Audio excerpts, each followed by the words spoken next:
میں نے ایک چیز کے لیے بہت زیادہ دعا کی لیکن پھر بھی میری دعا قبول نہیں ہو رہی ہے، میں کیا کروں؟ دیکھیے، اس پر آپ ترمذی شریف کی ایک حدیث سنیے کہ نبی کریم صلی اللہ علیہ وسلم نے ارشاد فرمایا، زمین پر جو مسلمان بھی اللہ تعالیٰ سے کوئی ایسی دعا کرتا ہے جس میں کوئی قطع رحمی کی بات نہ ہو تو اللہ تعالیٰ یا تو اس کو وہی عطا فرما دیتے ہیں جو اس نے مانگا ہے، یا کوئی تکلیف اس دعا کے بقدر اس سے ہٹا لیتے ہیں، یا اس کے لیے اس دعا کے برابر اجر کا ذخیرہ کر دیتے ہیں۔ ایک شخص نے عرض کیا، جب بات یہ ہے کہ دعا ضرور قبول ہوتی ہے اور اس کے بدلے میں کچھ نہ کچھ ضرور ملتا ہے تو ہم بہت زیادہ دعائیں کریں گے۔ رسول اللہ صلی اللہ علیہ وسلم نے ارشاد فرمایا، اللہ تعالیٰ بھی بہت زیادہ دینے والا ہے۔ سیکنڈ تھنگ جس پر آپ کو اپنی پرسنالٹی کے اوپر بہت زیادہ دھیان دینا ہے، حدیث ہے کہ رسول اللہ صلی اللہ علیہ وسلم نے ارشاد فرمایا، جو شخص یہ چاہے کہ اللہ تعالیٰ سختیوں اور بے چینیوں کے وقت اس کی دعا قبول فرمائے، اسے چاہیے کہ وہ خوشحالی کے زمانے میں دعا کیا کرے۔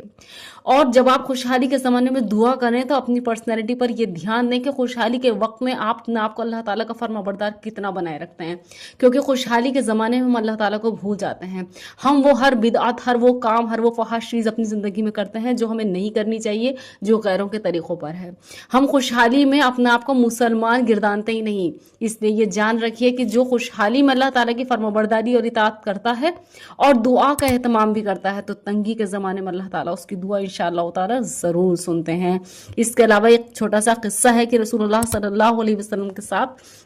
ایک صحابی رات میں نکلے تو انہوں نے بتایا کہ ہمارا گزر ایک شخص کے پاس سے ہوا جو بہت عاجزی کے ساتھ دعا میں لگا ہوا تھا، تو نبی کریم صلی اللہ علیہ وسلم اس کی دعا سننے کھڑے ہو گئے اور پھر ارشاد فرمایا، یہ دعا قبول کروا لے گا اگر اس پر مہر لگا دے۔ لوگوں میں سے ایک شخص نے عرض کیا، کس چیز کے ساتھ مہر لگائے؟ آپ صلی اللہ علیہ وسلم نے ارشاد فرمایا، آمین کے ساتھ۔ بلا شبہ اگر اس نے آمین کے ساتھ مہر لگا دی، یعنی دعا کے ختم پر آمین کہہ دی، تو اس نے دعا کو قبول کروا لیا۔ پھر اس شخص نے جس نے نبی کریم صلی اللہ علیہ وسلم سے مہر کے بارے میں دریافت کیا تھا،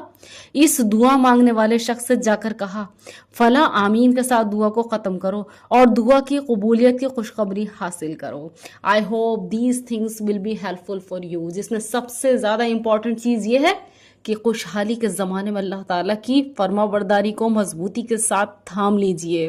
تو تنگی کے زمانے میں اللہ تعالیٰ آپ کا ساتھ ضرور دے گا۔ اور ایسا نہیں ہو سکتا کہ آپ نے دل و جان سے دعا کی ہو اور دعا قبول نہ ہو، لیکن یہ ہو سکتا ہے کہ جو چیز آپ مانگ رہی ہوں وہ آپ کے لیے نقصان دہ ہو، اس لیے اللہ تعالیٰ کسی اور صورت میں اس کو قبول کریں گے، لیکن قبول ضرور کریں گے انشاءاللہ تعالیٰ۔ دعا کرنا مت چھوڑیے۔ جزاک اللہ خیر۔